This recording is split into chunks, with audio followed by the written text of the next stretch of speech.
रखा उसको मैं और विस्तार से बता दूं कि ये एक मामला आया है कि किडनैप किया गया है रैंसम के लिए दो युवकों का। ये दोनों चतरा के थे और इसी क्रम में आज जो है शनिवार की अहले सुबह कोडरमा घाटी से हम तमाम पत्रकारों को ये सूचना मिली कि घाटी में एक लटबहिया जगह है जहां से एक ये करीब 18-19 साल का युवक जो है वो चतरा का रहने वाला है, जिसका नाम हेमराज है, पिता का नाम ललित साव है। इसकी बॉडी मिली है। तो इस बॉडी के मिलने के बाद जब पुलिस वहाँ उस बॉडी को रिकवर करने के लिए पहुंची, उसी दरमियान फिर पुलिस को सूचना मिला कि वहाँ से करीब 1.5 किलोमीटर और एक जगह है नवा माइल, वहाँ भी एक युवक का शव पड़ा हुआ है। तो जब वहाँ पहुँचा पुलिस तो देखा कि वहाँ एक जो है वो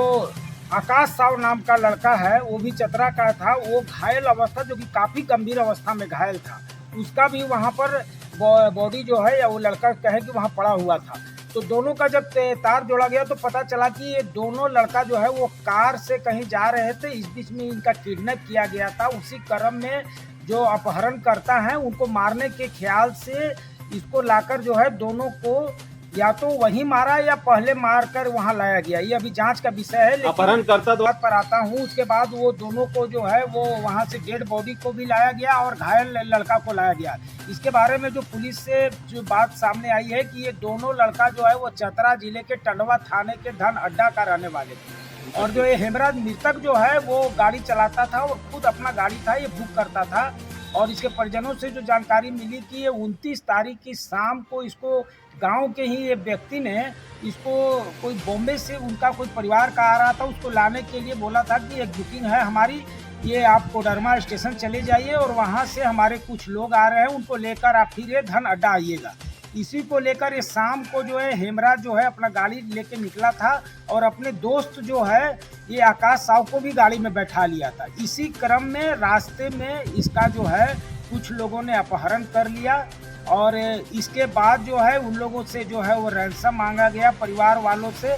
और कुछ रैंसम लिया भी गया, 30,000 के करीब लिया गया। और हेमराज का जो मोबाइल था उसमें भी 10,000 रुपया निकाला गया।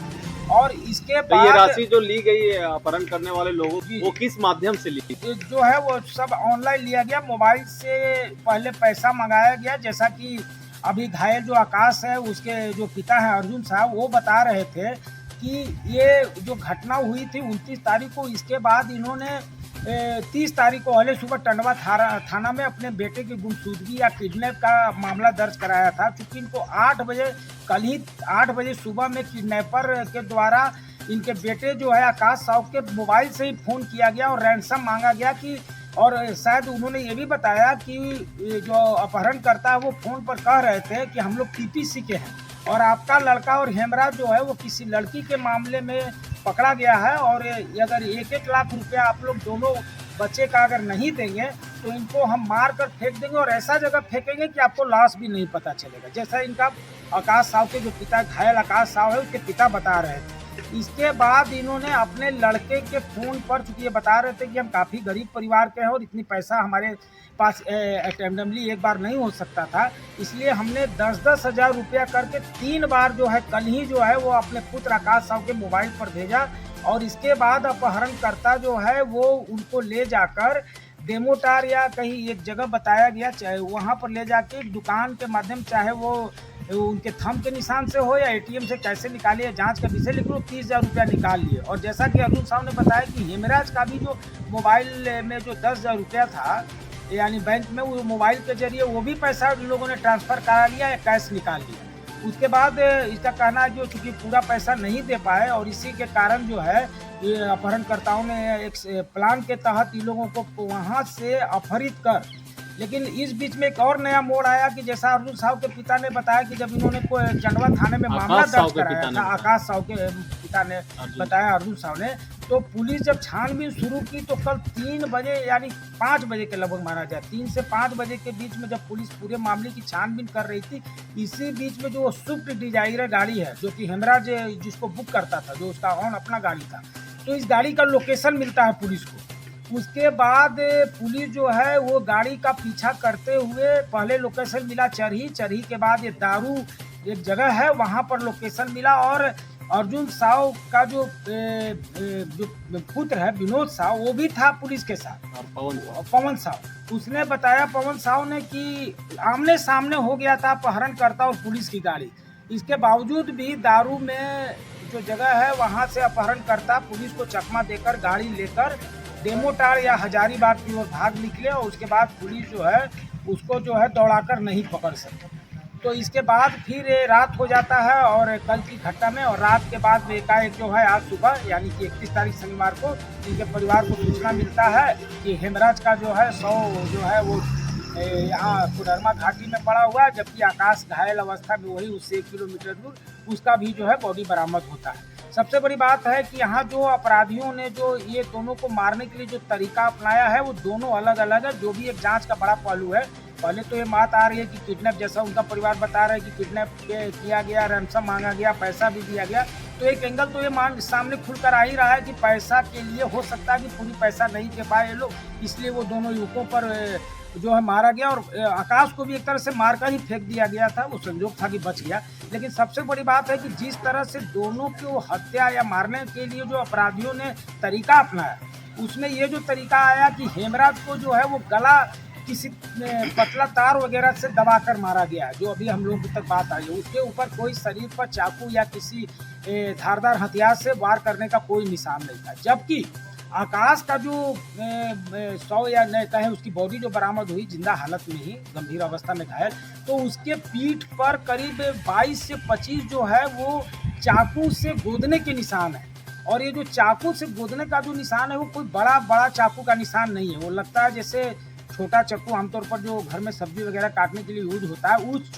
चाकू से उसके शरीर पर जो है ऐसे गोदा गया है, यानी कि उसको डराने के ख्याल से उससे गोदा गया। अगर मारने के ख्याल से तो अपराधी ऐसे तो गोदने का काम करते नहीं हैं, क्योंकि वो हल्का जख्म था। तो इससे लगता है कि एक तरफ जो है हेमराज को जो है एकाएक गला दबाकर मारा गया, वहीं दूसरी ओर आकाश के ऊपर इस तरह से हल्का चाकू का वार किया गया। तो यहाँ पर अपराधियों की मंशा दोनों को मारने में किस कदर थी, या इसमें और कोई एक अलग पहलू है, ये भी एक बड़ा सवाल उठता है। किडनैपिंग हुआ, रैंसम मांगा गया, ये तो है ही, लेकिन दोनों को मारने के तरीके से लगता है कि इसमें पुलिस अगर छानबीन करे तो इसमें एक और एंगल निकल के आ सकता है कि आखिर अपराधियों ने एक को चाकू से गोदकर हल्का वार करके इस तरह मरणासन स्थिति में छोड़ दिया, और दूसरे को जो है वो एकाएक जो है वो तार से गला दबाकर मार दिया। तो यहाँ पर भी लगता है कि कुछ संदेहजनक स्थिति उत्पन्न हो रही है, जो कि भी एक जांच की पुलिस की विषय हो सकती है। और जो 100 भी बरामद, एक की 100 जो है कोडरमा घाटी में जो है वो नवा माइल के पास से बरामद किया गया, जबकि दूसरा जो डेड बॉडी मिला हेमराज का और आकाश का तो घायल नवा माइल से मिला, और हेमराज का 100 जो है वो वहाँ से करीब 1.5 किलोमीटर दूर लटबहिया एक जगह है, वहाँ दाईं रोड के जो है वो घने झाड़ी में फेंका हुआ था। यहाँ एक बात और करने की बात है कि अपहरणकर्ता चाहे उसको रैंसम नहीं मिलने के ख्याल से अंततः मार दिया, लेकिन सबसे बड़ी बात है कि जो अपहरणकर्ता थे, अपराधी थे, ये दोनों को मारकर 100 छिपाने के लिए कोडरमा घाटी को ही क्यों? एक बड़ा सवाल है पुलिस के लिए। आपको बता दें कि टंडवा जहां से ये अपहरण का पूरा जो है वो साजिश रचा गया या अपहरण किया गया, उसके बाद कल तक जिस तरह से अपहरणकर्ताओं ने दिन भर या कहें रात भर दोनों अपहृत को जो है वो हजारीबाग और चतरा जिले के थाने के ही जंगलों में घुमाते रहे। लेकिन मारने के लिए जब उनको लगा कि अब हमारा जो है वो मंशा यहाँ पर सिद्ध नहीं होने वाला है, तो एकाएक इन्होंने टंडवा और हजारीबाग के जो घने जंगल हैं, जैसा कि आप लोग भी जानते हैं कि अगर आप चतरा से चलेंगे तो कटकम सांडी भी एक बड़ा जंगल पड़ता है, और बगल में बालू माथ है, और अगर चौपारण के रास्ते चले तो वहाँ भी बहुत सारे घने जंगल है। उसके बावजूद भी जब हम बरही पहुँचते हैं तो बरही से चंदवारा तक भी जो है वो हमारा तिलैया डैम का इलाका जो है काफ़ी घना है। इसके बावजूद भी अपराधी दोनों को जो है जिस अवस्था में लाएं, चाहे मार कर लाएं या जिंदा लाएं, उसको कोडरमा घाटी लेकर पहुँचते हैं, वो भी रात में। तो रात में जहां एक और हमारे कोडरमा घाटी में इतनी सघन चौकसी होती है, लगातार पेट्रोलिंग होती है, इसके बावजूद भी जो अपहरण करता है वो लगता है इस बात से भली भांति परिचित है कि अगर हम इधर इन लोगों को मारने या इनके 100 फेंकने के बजाय अगर हम कोडरमा घाटी में 100 को फेंकते हैं तो यहाँ से हम लोगों के लिए भागना काफ़ी जो है सुरक्षित रहेगा। और यही कारण था कि वो आराम से वो दोनों को मारे या मार कर लाए, और यहाँ दोनों को जो है वो घाटी में आराम से फेंक कर निकल गए, और उन लोगों का कोई अता पता नहीं चला। जबकि हमारे यहाँ काफ़ी सघन जांच चलती है, लगातार घाटी में पेट्रोलिंग होती है, पूर्व में भी काफ़ी घटनाएं होती रही है, इसलिए घाटी के मामले में हमारी कोडरमा पुलिस काफ़ी चौकस रहती है। इसके बावजूद भी अपराधी जो है वो कोडरमा घाटी को अभी मुफ्त जगह मांग रहे हैं क्राइम को ऑकरेंस करने के लिए या छिपाने के लिए, तो एक बड़ा एक सवाल है। जबकि ऐसा देखा जाता है कि प्रायः अगर दारू की गाड़ी जा रही है या मवेशी की गाड़ी जा रही है तो पुलिस इसको जो है वो पहले ही भाप कर उसको पकड़ लेती है, लेकिन एक अपहरणकर्ता जो है 4-5 अपहरणकर्ता 2 युवक को अपने साथ बैठाकर पूरे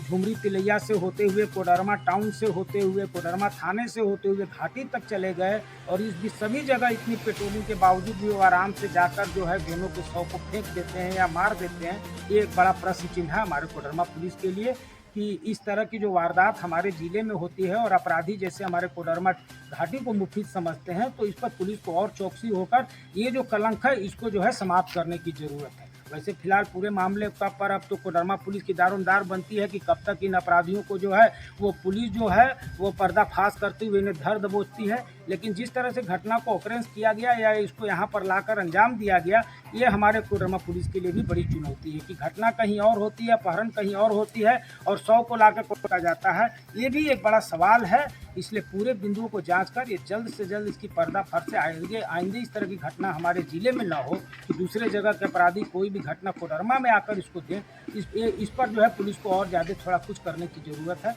और संभवतः हो सकता है कि पुलिस इस घटना से कुछ सबक